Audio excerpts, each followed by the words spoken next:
बच्चों आगे देखेंगे हम कि ये जो इलेक्ट्रोड पोटेंशियल अभी हमने पढ़ा उसको निकालने के कितने तरीके होते हैं। ठीक है, calculation of electrode potential there is 2 type. First होता है बाय शी, ये स्टैंडर्ड वे होता है या आइडियल वे होता है। ठीक है, SHE means standard hydrogen electrode, ध्यान देंगे। ठीक है, इसी को NHE भी बोलते हैं, नॉर्मल हाइड्रोजन इलेक्ट्रोड। इस मेथड से इलेक्ट्रोड पोटेंशियल आइडियल वे में एकदम परफेक्ट निकलता है। ठीक है, और एक और होता है नॉन स्टैंडर्ड वे होता है, जिसको हम नर्स्ड इक्वेशन के थ्रू निकालेंगे। इस नर्स्ड इक्वेशन को हम नेक्स्ट वीडियो में पढ़ेंगे। आज हम क्या कवर करने वाले हैं, इस स्टैंडर्ड वे को किससे, by SHE means standard hydrogen electrode. देखेंगे किस तरह से इलेक्ट्रोड पोटेंशियल शी की हेल्प से हम निकाल सकते हैं। देखिए, शी जो है वो एक हाफ सेल की तरह काम करेगा। एक वेसल लेते हैं, इस तरह से हमने इसमें भर दिया 1 मोलर कॉन्सेंट्रेट HCl सॉल्यूशन, जो कैसा है, एसिडिक है। ठीक है, इस HCl सॉल्यूशन में हमने इस तरह का एक इक्विपमेंट डिप कर दिया है।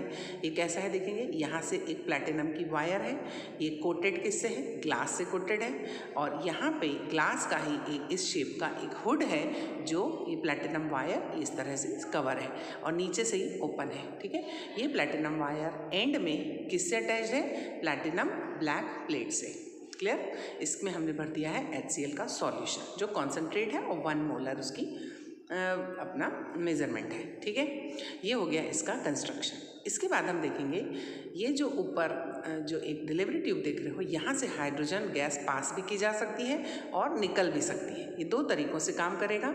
शी जो है इसलिए स्टैंडर्ड है क्योंकि इसका इलेक्ट्रोड पोटेंशियल ऑलवेज 0 आता है, क्योंकि इसमें ऑक्सीडेशन और रिडक्शन जो होगा वो सेम रेट में होता है। देखिए, जब कभी ये हाफ सेल हम लगाएंगे इलेक्ट्रोकेमिकल सेल में और यदि इस शी में ऑक्सीडेशन हुआ तो क्या रिएक्शंस होंगी, देखेंगे ऑक्सीडेशन में हमेशा लॉस होता है इलेक्ट्रॉन का। तो ये जो हाइड्रोजन गैस जो थी, ये हाइड्रोजन गैस में से एक इलेक्ट्रॉन माइनस होकर के वो किस में कन्वर्ट हो सकता है, H+ आयन में, जो सॉल्यूशन में अपनी पॉजिटिविटी को इंक्रीज कर सकता है। ठीक है, इसी तरीके से यदि ये हाफ सेल वर्क करेगा as a reduction, as a cathode, तब क्या हो सकता है कि जो सॉल्यूशन में H+ आयन होंगे वो इस दूसरी तरफ से आने वाले इलेक्ट्रॉन्स को एक्सेप्ट करके न्यूट्रल हाइड्रोजन बना सकता है, और ये हाइड्रोजन न्यूट्रल एक और न्यूट्रल हाइड्रोजन के साथ मिलकर के हाइड्रोजन गैस बना के यहाँ से आउट भी हो सकता है। ठीक है, तो इस तरह से ये जो शी है ये कैसे वर्क करता है, ये ऑक्सीडेशन भी रिडक्शन भी डिपेंड करेगा कि इस हाफ सेल को किस हाफ सेल से जोड़ा गया है। ठीक है, अच्छा, ये जो शी का जो इलेक्ट्रोड पोटेंशियल है वो एट 25 डिग्री सेल्सियस या एट 298 केल्विन पर इसका जो पोटेंशियल होता है वो कितना होता है, ±0.0000 वोल्ट। मीन्स डेसिमल के बाद 4 बार आप 0 लगा रहे हो, मतलब एब्सोल्यूट 100% ऑल टाइम 0। क्लियर हुआ, ये ऑब्जेक्टिव में भी पूछते हैं कि शी का इलेक्ट्रोड पोटेंशियल कितना है, तो आप बताओगे 0। क्यों है, क्योंकि इसमें ऑक्सीडेशन और रिडक्शन दोनों पॉसिबल हैं, क्योंकि एक ही इलेक्ट्रॉन का या तो वो लॉस करता है या तो वो एक्सेप्ट करता है, तो एक इलेक्ट्रॉन के कारण हौज पौज इसमें कम हो पाता है। तो यदि हमको किसी भी सेल का यदि इलेक्ट्रोड पोटेंशियल निकालना हो तो हम कंपेयर करेंगे इस शी से। देखेंगे कैसे, यहाँ पर मैंने हेडिंग लिखी है एप्लीकेशन ऑफ शी। अब हम सपोज जिंक का इलेक्ट्रोड पोटेंशियल हमको निकालना है, तो ये निकालने के लिए हम किसकी हेल्प लेंगे, शी की। अब आपने 10th में एक एक्टिविटी सीरीज पढ़ी थी जिसमें आपने पढ़ा होगा कि जो जिंक होता है वो हाइड्रोजन से ज़्यादा रिएक्टिव होता है। आप वो एक्टिविटी सीरीज 10th की आप उस बुक से तरीके से वापस एक बार रिकैप कर लेंगे। क्लियर, सेम वही आप रेडी कर लेना, 2-3 मार्क्स से ज़्यादा एक्टिविटी सीरीज आएगी नहीं, तो आप 10th क्या यदि पढ़ते हैं तो वो सफिशेंट है। देखिए, अब हम इस शी की हेल्प से जिंक का इलेक्ट्रोड पोटेंशियल कैसे निकालेंगे। हमने वापस ऐसा सेट कर दिया है, एक वेसल यहाँ ली है, एक वेसल यहाँ ली है, ये है LHS, ये है RHS। यहाँ पर जिंक की रॉड को किस में डिप किया है, जिंक सल्फेट सॉल्यूशन में, 1 मोलर है, जो इस तरफ हमने HCl सॉल्यूशन भरा है जो 1 मोलर है, जो राइट हैंड साइड है। ठीक है, इस जिंक की रॉड को हमने इस तरह से वायर से कनेक्ट कर दिया जो दूसरे हाफ सेल में जाकर के उसको कंप्लीट कर रही है। ठीक है, यहाँ पर की लगा दिया है हमने, वोल्टामीटर लगा दिया है, और इन दोनों सेल के बीच में हमने क्या भर दिया, क्या लगा दिया, सॉल्ट ब्रिज, और इसमें हमने KNO3 सॉल्यूशन भर दिया है जो इनर्ट इलेक्ट्रोलाइट है। ये हम पढ़ चुके हैं पहले भी।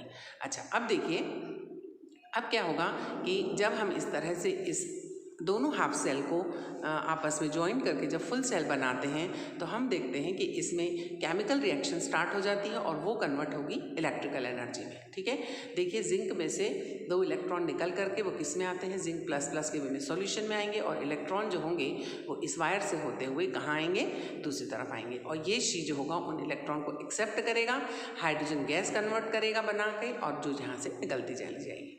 देखिए अब इस कंपेयर को पढ़ने के लिए एक और टर्म आपका जरूरी है, वो है EMF। EMF को हम एक और टर्म से शो कर सकते हैं, E0 सेल। क्लियर? तो EMF क्या होता है, इसका फुल फॉर्म होता है इलेक्ट्रोमोटिव फोर्स। तो electromotive force is a potential difference between 2 electrodes. Clear हुआ? तो 2 इलेक्ट्रोड्स लगा करके आपने जब 2 हाफ सेल को ज्वाइन किया तो हम एक की हेल्प से दूसरे का इलेक्ट्रोड पोटेंशियल इजीली निकाल सकते हैं। तो E0 सेल या EMF, इसका एक फॉर्मूला होता है EMF सेल या E0 cell is equal to होता है E0 cathode minus E0 anode. Means electrode potential of cathode में से यदि इलेक्ट्रोड पोटेंशियल ऑफ एनोड को माइनस कर दोगे तो ओवरऑल सेल का EMF आप निकाल सकते हो। ठीक है, यहाँ पर अब हम निकालना चाह रहे हैं जिंक का आप EMF निकाल रहे हो या E0 सेल निकालना चाहते हो। तो फॉर्मूला देखिए, E0 cell is equal to formula है E0 cathode minus E0 anode. अब E0 सेल क्या है, ये वो वैल्यू होगी जो इस वोल्टामीटर में रीडिंग बताएगी। समझ में आ रही बात? ठीक, अब देखेंगे, आगे बढ़ते हैं इस फॉर्मूले को। E0 cell is equal to E0 cathode की तरफ क्या है, यहाँ पर क्या है देखेंगे, यहाँ पर कैथोड पे शी लगा रखा है। ठीक है, तो शी में क्या होगा, ये जो H+ आयन है सॉल्यूशन के हैं, HCl के सॉल्यूशन का H+ आयन है जो यहाँ से आने वाले इलेक्ट्रॉन्स को एक्सेप्ट करेगा। ठीक है, इस तरह से ये देखिए एक्सेप्ट करके इलेक्ट्रॉन को वो न्यूट्रल हाइड्रोजन बनाएगा और 2 न्यूट्रल हाइड्रोजन मिलकर के हाइड्रोजन गैस बना के यहाँ से आउट होती चली जाएगी। मीन्स यहाँ पर क्या होगा, यहाँ पे रिडक्शन होगा राइट हैंड साइड पर। तो कैथोड है वो, यहाँ पे हमने शी को इस तरह से लिख दिया। अच्छा, एनोड पर क्या है, जिंक है। जिंक किस में डिप है, जिंक सल्फेट में, इसीलिए हमने जिंक प्लस प्लस के वे में हम लिखते हैं। क्लियर हुआ? ठीक, इसके बाद देखो E0 cell means overall cell जो है वो इज इक्वल टू यहाँ पे शी का इलेक्ट्रोड पोटेंशियल कितना है, 0, हमने यहाँ 0 लिख दिया, माइनस आपको जिंक का निकालना है। ठीक है, अच्छा E0 सेल मीन्स ये जो वोल्टामीटर है यहाँ पर जो रीडिंग आती है उस रीडिंग को हम E0 सेल में लिखते हैं। तो ये सपोज ऐसा हाफ सेल को ज्वाइन करने से जब वो इलेक्ट्रिसिटी यहाँ से इस तरफ आई, करंट फ्लो हुआ, इलेक्ट्रॉन का फ्लो हुआ, तो यहाँ पे रीडिंग आती है कितनी, 0.76 वोल्ट। तो E0 सेल की वैल्यू है 0.76। शी का इलेक्ट्रोड पोटेंशियल ऑलरेडी 0 है, माइनस आपको जिंक का निकालना है। तो इस फॉर्मूले को यदि सॉल्व करते हो तो E0 zinc plus plus is equal to, ये वैल्यू इधर आएगी तो किस में आ जाएगी, माइनस में आ जाएगी। तो क्या सीखा आपने कि इस तरह से इस शी की हेल्प से हम किसी भी मेटल का इलेक्ट्रोड पोटेंशियल इजीली निकाल सकते हैं। समझ में आई बात? तो यहाँ पर EMF की यदि कभी आपको डेफिनेशन आती है 2 मार्क्स में तो आप इतना लिख देना और आखिरी में लिख देना कि the force which causes the flow of electron from one electrode to other and this result in the flow of current. Clear हुआ? तो इस तरह से हमने कौन कौन से टर्म सीखे आज। इलेक्ट्रोड पोटेंशियल सीखा, इसके 2 तरीके हैं जिसमें से पहला तरीका कवर होता है शी का। आप इस डायग्राम को सीख लेना, इन इक्वेशंस को सीख लेना। यदि 2 मार्क्स में सिर्फ शी आता है तो आप इतना लिखेंगे, ठीक है। और यदि 3 मार्क्स में या 4 मार्क्स में आता है तो आप एप्लीकेशन भी लिखेंगे। बुक में और भी दे रखी है लेकिन मैंने शी का कंपैरिजन जिंक के साथ आपको करके बताया है। समझ में आया? तो शी का इलेक्ट्रोड पोटेंशियल 0 होता है तो जिंक का आप निकाल सकते हो इस वोल्टामीटर की हेल्प से। कितना आया?